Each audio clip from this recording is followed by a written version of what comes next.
يا دافع البلاء والوباء منبع الجود والسخاء الذي كان نبيا وآدم بين الطين والماء محمد وعلى آله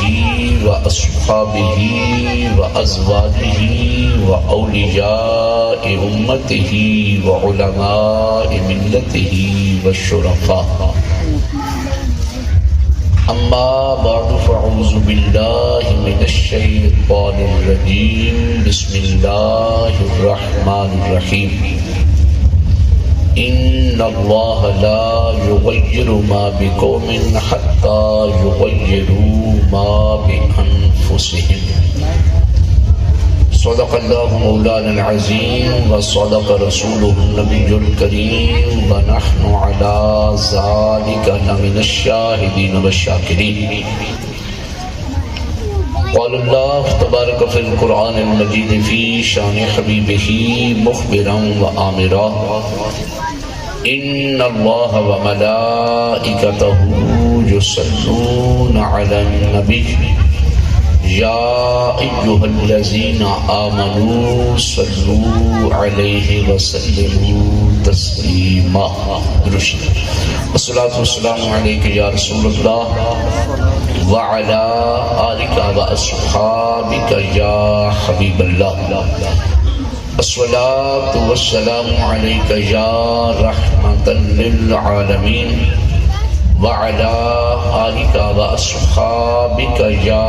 شفيع المذنبين نہایت ہی واجب الاحترام سامعین محتشم، یہ محفل پاک جشن آزادی پاکستان کے سلسلہ میں منعقد ہے، تو اسی مناسبت سے قرآن مجید فرقان حمید کا ایک جملہ مقدسہ تلاوت کرنے کا شرف حاصل کیا، جس میں اللہ وحدہ لا شریک نے زندہ قوموں کی ایک علامت بیان فرمائی۔ اللہ کریم نے ارشاد فرمایا کہ بے شک اللہ تبارک و تعالی ان اللہ لا یغیر ما بقوم، اللہ وحدہ لا شریک کسی قوم کے احوال نہیں بدلتا حتیٰ یغیروا ما بانفسہم، حتیٰ کہ وہ قوم اپنی حالت بدلنے کے لیے خود تیار ہو جائے۔ اللہ وحدہ لا شریک کا نظام ہے، جب بھی کسی معاملہ میں اللہ تبارک و تعالیٰ کی مخلوق اپنے خالق سے مدد مانگتی ہے، مالک اپنا نظام بدل دیتا ہے، لیکن مخلوق کی مانگی ہوئی مدد کو کبھی رائیگاں نہیں فرماتا۔ برے صغیر پاک و ہند کے عرصہ دراز سے مسلم حکومت کرتے آ رہے تھے، بدقسمتی سے مغلیہ خاندان کے حکمرانوں کی عیاشی اور بدمعاشی نے اس قطع ارض کو انگریزوں کے ہاتھوں دے دیا۔ انگریز اس پہ اپنی ایک چال چل کر تاجر کی حیثیت سے برے صغیر پاک و ہند میں قدم رکھا تھا، لیکن یہاں کی بے پناہ نعمتیں دیکھ کر ان سے برداشت نہ ہو سکا، وہ چال چلتے رہے، بالآخر وہ برے صغیر پاک و ہند پہ حکومت کرنے میں کامیاب ہو گئے۔ تاریخ اسلام کا کوئی انسان، تاریخ پاکستان کو جاننے والا کوئی انسان اس حقیقت سے بے خبر نہیں۔ 1857 کی جنگ آزادی میں لاکھوں علماء ہیں جنہوں نے جام شہادت نوش کیا، اور ان علماء کی اگر لسٹ دیکھی جائے، ان علماء کے نام اگر منظر عام پر لائے جائیں، وہ علماء سب کے سب علماء اہل سنت کے تاجور و رہنما تھا۔ 1857 کی جنگ آزادی میں جہاں عوام نے قربانیاں پیش کی، وہاں علماء، بڑی بڑی خانقاہوں کے مشائخ عظام، انہوں نے قربانیاں بھی پیش کی۔ بعض یہاں سے جلا وطن ہوئے، بعض صورتحال کا مقابلہ نہ کر پاتے ہوئے یہاں سے مدینہ المنورہ کی طرف ہجرت کر گئے، بعض نے یہیں پہ جام شہادت نوش کر لیا، اور تاریخ اسلام، تاریخ پاکستان اس حقیقت پہ گواہ ہے، انگریز کی غلامی کے خلاف اگر دنیا اسلام میں سب سے پہلا فتویٰ کسی نے دیا ہے تو وہ بھی علماء اہل سنت سے تعلق رکھنے والے ہیں۔ انگریز کو یہ معاملہ پسند نہ آیا، اس نے طرح طرح کی مکاریوں سے 1857 کی جنگ آزادی کو دبانے کی کوشش کی، لیکن اللہ وحدہ لا شریک نے اس تحریک آزادی میں ایسی برکت بھر دی کہ بالآخر 90 سال بعد یہ تحریک آزادی حضرت محترم قائد اعظم محمد علی جناح آپ کی رہنمائی کی صورت میں یہ تحریک آزادی ہمیں نصیب ہوئی، اور پوری ملت اسلامیہ میں یہ ایک ملک پاکستان ہے جس کو لیا گیا ہے تو اللہ وحدہ لا شریک کے نام پر لیا گیا۔ 1917 میں سب سے پہلے جب تحریک آزادی کا سلسلہ جاری و ساری تھا، ایک ہندو لڑکے نے علی گڑھ کی یونیورسٹی میں مسلم لڑکے سے سوال کیا کہ پاکستان کا مطلب کیا، تو بے ساختہ اس مسلم نوجوان کی زبان سے نکلا لا الہ الا اللہ۔ تو پھر یہ ایسا ایسا یہ نعرہ برے صغیر پاک و ہند کے طول و عرض میں پھیل گیا، ہر خاص و عام کی زبان پہ آنے لگا۔ پھر اس نعرہ کی تکمیل یہ ہوئی، دستور ریاست کیا ہوگا؟ محمد الرسول اللہ۔ تو تحریک پاکستان میں جو دو قومی نظریہ حضرت علامہ ڈاکٹر محمد اقبال علیہ رحمت کی ذات اقدس نے دیا تھا، اگر اس کے پس پردہ دیکھا جائے تو اقبال علیہ رحمت کو یہ دو قومی نظریہ سکھانے والے، یہ دو قومی نظریہ بتانے والے اہل سنت کے امام حضرت شاہمہ رضا خان فاضل بریلوی علیہ رحمت کی ذات تھی، جنہوں نے 1901 میں اقبال علیہ رحمت سے ملاقات کی اور آپ کو بتایا کہ کوششیں بڑی ہیں، اگرچہ سب لوگ اپنی اپنی قربانیاں پیش کر رہے ہیں، لیکن اس ملک پہ اگر ہم یہ چاہیں کہ صرف مسلم قوم کی حکومت قائم ہو جائے تو شاید یہ ناممکن ہے کہ ہندو لوگ بھی انگریزوں کے خلاف بغاوت میں ہمارے ساتھ کھڑے ہیں۔ ہندوؤں کا مطالبہ یہ ہے کہ یہ ملک ہمارا ہے، اس کی جو حکومت اور سرپرستی ہے وہ ہمیں ملنی چاہیے۔ مسلم قوم کا تقاضا یہ ہے کہ ہماری 800 سال سے اس پر حکومت رہی ہے، ہماری حکومت چھینی گئی، لہٰذا یہ حکومت ہمیں واپس ملنی چاہیے۔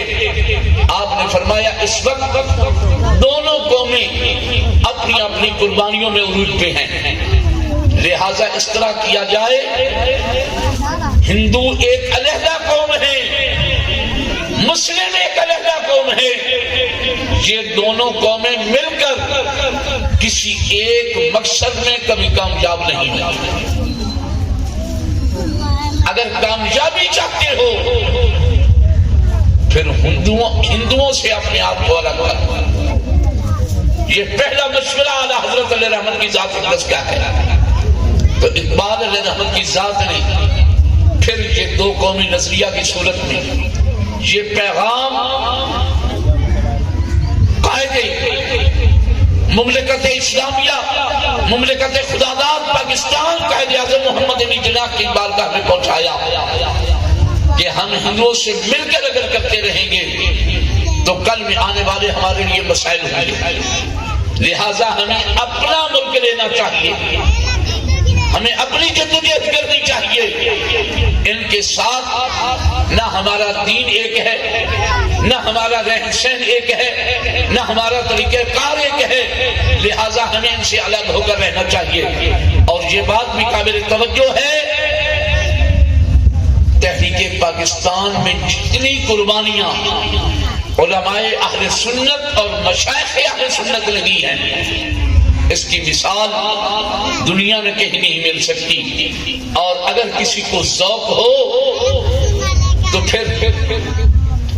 تحریک آزادی میں علماء و مشائخ کے کردار کے نام پہ مختلف مصنفین کی کتابیں چھپ چکی ہیں. ان کتابوں کو لے کر ذرا مطالعہ کریں، دیکھیں کہ ایک ایک عالم ربانی نے کتنے کتنے سال جیل کو برداشت کیا ہے. اس لیے کہ ہمیں ایسا فقہ عدل چاہیے جس میں ہم اپنے رب کی توحید کا اعلان و پرچار ڈنکے کی چوٹ پر کر سکیں، جس میں ہم اپنے نبی صلی اللہ علیہ وآلہ وسلم کی غلامی کا طوق اپنی گردنوں میں ڈنکے کی چوٹ پر ڈال سکیں. تو یاد رکھ لیں، کوئی بھی تحریک جب تک اس کے پیچھے قربانیاں نہیں ہوتی وہ کبھی عملی صورت میں کامیاب نہیں ہوتی. صرف جس دن ہمیں آزادی مل رہی ہے، مسلمان ہندوستان سے ہجرت کر کے پاکستان آ رہے ہیں یا کچھ لوگ بنگلہ دیش کی طرف جا رہے ہیں، اسی ایک دو دنوں میں 10 لاکھ مسلمانوں کا خون بہایا گیا. وہ 10 لاکھ شہید جنہوں نے اپنے خون کی قربانیاں پیش کی ہیں، وہ اسی عزم مقدس کے لیے پیش کی ہیں کہ ہماری آنے والی نسلوں کو آزادی نصیب ہو جائے. ہماری تو خوش قسمتی ہے کہ ہم ایک ایسے قطع ارض میں تھے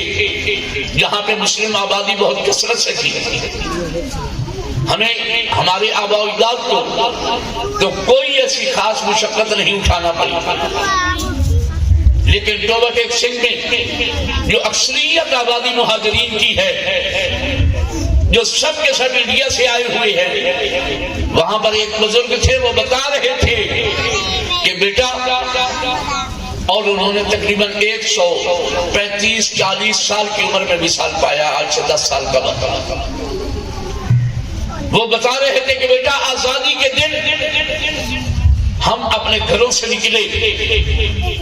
آگے سکھوں کی آبادی تھی، سکھ مسلمانوں کو قتل کرنے میں بہت مہارت رکھنے والے تھے. ویسے بھی بہت جنگجو قوم ہے سکھوں کی.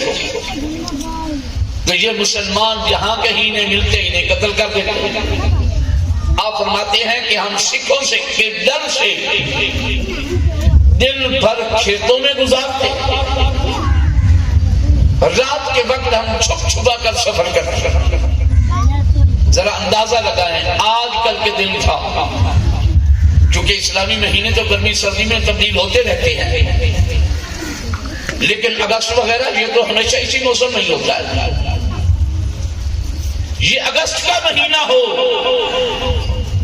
اور ایک کھیت میں سارا دن چھپ کر زندگی گزارنا پڑے. ذرا اندازہ لگائیں کہ بھوک پیاس سے عالم کیا ہوگا، اس کھیت کی حبس سے عالم کیا ہوگا. فرماتے ہیں کہ ہم ایک کھیت میں چھپے ہوئے تھے، وہاں پر ایک معصوم بچہ جو گرمی کی حبس کو برداشت نہیں کر پا رہا تھا، چیخ رہا، رو رہا، تو ماں نے اپنے ہاتھ سے اس معصوم بچے کا گلا دبا دیا کہ اگر تیری یہی چیخ و پکار رہی تو اتنے جو لوگ مسلمان ہیں ان سب کی شہادت کا سبب تو بنے گا، لہذا ایک تیری جان ان سب کی جانوں میں قربان کر دیا تھا۔ تو یہ پاکستان ایسے نہیں ہمارے ہاتھوں میں آیا، معصوم بچوں کی گردنیں دبائی گئی ہیں، جوانوں کی عزتیں لوٹی ہیں، ہزاروں ہماری مائیں بہنیں بیٹیاں ہیں جن کی عزتیں لوٹی گئی، کئی جوان بھائی تھے جن کی آنکھوں کے سامنے ان کی بہنوں کے ساتھ زیادتی کی گئی، کئی جوان بیٹے تھے جن کی آنکھوں کے سامنے ان کی ماں کو ظلم و ستم کا نشانہ بنایا گیا۔ تو یہ پاکستان ایسے ہمارے ہاتھ میں نہیں آیا، اس کے پیچھے ہماری بہت بڑی قربانیاں ہیں، ہمارے آباء و اجداد کی قربانیاں ہیں، اور یقین جانیے جن کا مطالعہ کر کے دل پھٹنے کو آ جاتا ہے کہ ہمارے آباء نے اس ملک کے ساتھ کیا وفاداریاں کی اور آج ہمارا طرز عمل کیا ہے، آج ہم کیا کر رہے ہیں۔ تو میرے بھائیوں یاد رکھ لو، کوئی بھی منصوبہ ہوگا جب تک اس کے پیچھے تن من دھن کی بازی نہ لگائی جائے اس میں کامیابیاں نصیب نہیں ہوتی۔ قائد اعظم محمد علی جناح آپ کا ایک پرسنل سیکرٹری تھا جو بمبئی میں رہا کرتا تھا، دن بھر مختلف مقامات کے واقعات کا جائزہ لیتا، شام کو آ کر رپورٹ دیتا، شام کو آ کر تمام حالات کی خبر دیتا۔ ایک دن وہ بمبئی کے ایک گلی میں آ رہا ہے، سامنے دیکھا ایک نوجوان بائی سائیکل پہ، آگے کوئی کھڈا وغیرہ تھا یا کوئی کیلے وغیرہ کا چھلکا پڑا، جو بھی سبب بنا، وہ اچانک پھسلا، گرا، سر دیوار میں جا لگا، دیوار میں ایک اینٹ کی نوک نکلی ہوئی تھی، پتھر نکلا ہوا تھا، وہ یہاں پر چبھا، خون بہنے لگا، جوان زارو قطار مابینا کر کے رونے لگا۔ اب قائد اعظم علیہ رحمت کی جی پرسنل سیکرٹری کہتے ہیں کہ میں قریب آیا، آ کر اسے اٹھایا، سر پہ پٹی باندھی، اسے کہا بیٹا یہ اتنا بابیلا کرنے کی ضرورت کیا ہے،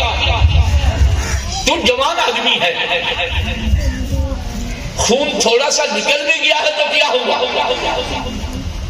تو اس جوان کی چیخ نکل گئی، وہ جوان کہنے لگا بھائی تمہیں معلوم نہیں یہ خون نکلنا تھا، تعمیر پاکستان کے لیے نکلنا تھا، میں جو اس لیے رہا ہوں کہ یہ گلی میں ظاہر کیوں جا رہا ہے، یہ تعمیر پاکستان کے لیے جو نکلا۔ نعرہ تکبیر، نعرہ رسالت، پاکستان کا مطلب کیا، پاکستان کا مطلب کیا۔ تو جب شام کے وقت اس سیکرٹری نے آ کر یہ دن کا واقعہ